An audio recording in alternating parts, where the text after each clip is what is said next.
السلام علیکم ګرانو کتونکو د خپل قربان نګارلم له طرفه د مینې او خلوص نه ډک سلامونه منظور کړئ. امید لرم د لوی رب نه چې تاسو به ټول روغ جوړ او خوشحاله یې او د خوشحالو په لار به پرمختګ کوئ. ګرانو کتونکو هم ستاسو په مینه باندې، هم ستاسو په فرمایش باندې، هم ستاسو په غوښتنه باندې یو ځل بیا موږ راغلي یو پروګرام مو را جوړ کړی دی د ضمیر خان ضمیر صاحب سره. په هغه مینه باندې موږ هم راغلي چې ضمیر خان ضمیر صاحب به یو ځل بیا موږ ته هغه رنګې خوندور او تازه کلامونه شریکوي. مخامخ کېږو د هغوی سره او کلامونه به ترېنه واورو. السلام علیکم جی. وعلیکم سلام، ډېره مهرباني. ضمیر خان صاحب ژوندون مو څنګه تېرېږي؟ یاره بس روان دی، نو ژوند خو به چاته د ژوند حال به چاته نه وي، روان دی. الله دې وکړي چې ستاسو د زندګۍ هره لمحه په خوشحالو باندې تېره شي. ضمیر خان صاحب څرنګه چې ما وویلي چې زمونږ کتونکو ډېر زیات فرمایش کړی دی، مونږ ستاسو سره مخکې هم یوه معرکه کړې وه.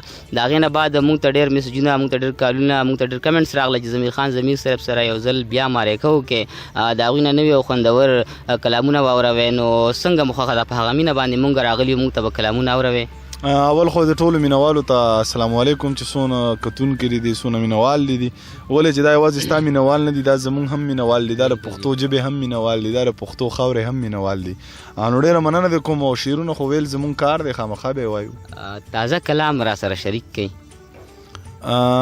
تازه کلام زوړ کلام دی خو تازه دی. صحیح دی جی، بالکل. ځکه چې تا به غالبا یو ځل هم نه یې اورېدلی.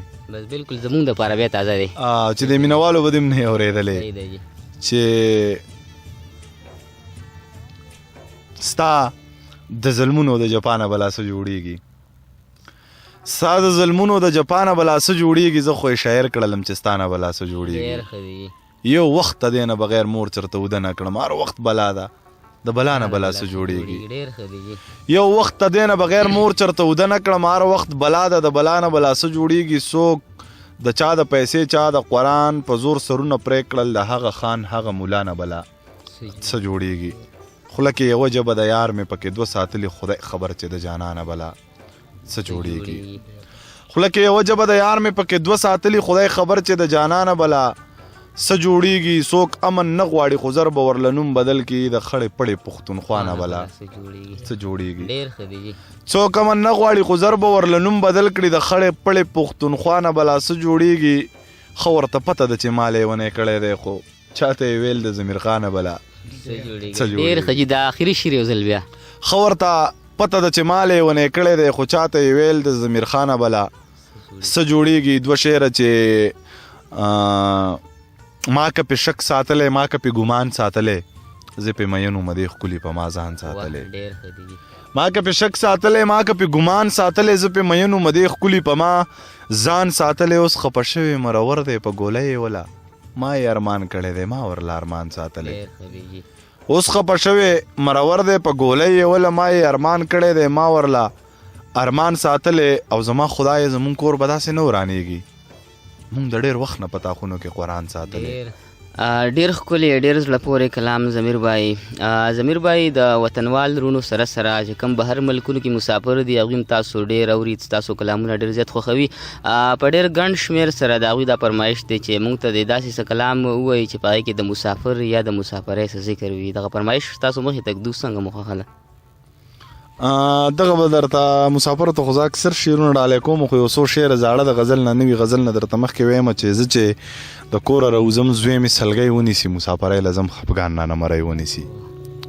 زه چې د کوره راوځم زوی مې سلګۍ ونیسي، مسافرۍ لزم خفګان نه نمری ونیسي. مسافري سخته نه ده خو بس دومره ده چې هلته به څوک ماته د مور د لاس ډوډۍ ونیسي. توبه توبه اور په سړي باندې بلیږي، هلته چې کپیلان درنه تنخوا د مزدورۍ ونیسي. دا جی کارونه خراب شوي دي، درځمه بس ته د لاکو کار خلک په 10,000 روپۍ ونیسي. مسافرۍ له چې د کلي نه راتلم کپیله، د شپې په 3 بجې د کوره راوتم کپیله. ماشوم بچی مې په ودو باندې ښکل کړی، والله توبه توبه مې د هغې شپې غم کپیله. کور مور مې په دواړه مخه ښکل کړم، ویل الله دې مل شه لکه ماشوم ورته په خپو کې جړېدم کپیله. مور مې په دواړه مخه ښکل کړم، ویل الله دې مل شه لکه ماشوم ورته په خپو کې جړېدم کپیله. د کور مېرمنې ته مې وکتل ځان له غمو، د لیونې په شان کوڅې له تلم راتلم کپیله. د خان بچیا تر دې سختې نه څه خبرې چې په ایرپورټ کې پیایې ته را ختم کپیله. د خان بچیا تر دې سختې نه څه خبرې چې په ایرپورټ کې پیایې ته را ختم کپیله. نوې غزل دی، بخښنه غواړم که غلطېږم پکې، چې د رنګه مزیدار کافر مسافر دی د رنګه مزیدار کافر مسافر دی په یار پسې د مکه و خبرې مسافر دی 2-3 کاله یې وشو 2-3 کاله یې وشو په خرچو باندې لاس نیسه سوال درته کوم که نه لوپرې مسافر دی 2-3 کاله یې وشو په خرچو باندې لاس نیسه سوال درته کوم که نه لوپرې مسافر دی خدای ته ګوره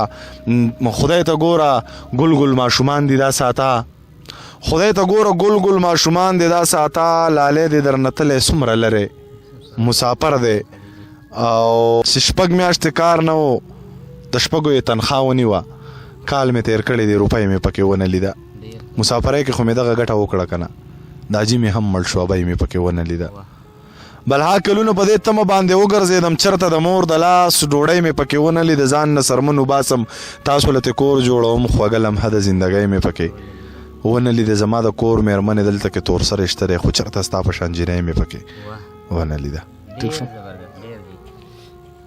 ډیره مننه مو کوو ضمیر خان صاحب چې د مسافرو هغه فرمایش هم تاسو پوره کړلو